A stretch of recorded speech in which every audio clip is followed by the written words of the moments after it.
Питахте ме как би реагирала, ако Цветомирът изиграе номер, макар че е невъзможно, но все пак как би реагирала?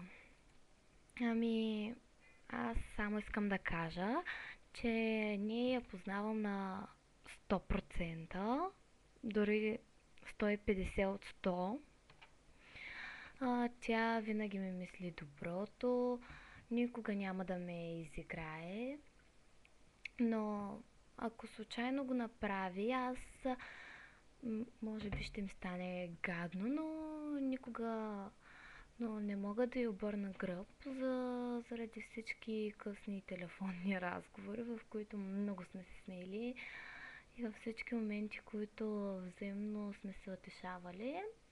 Така че тя няма да го направи никога, защото аз знам дори какво си мисли.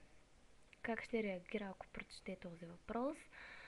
Но няма да го направи, но ако го направи, в смисъл, пак ще се останем приятелки, защото не мога да загърбя всичко, което е направила за мен.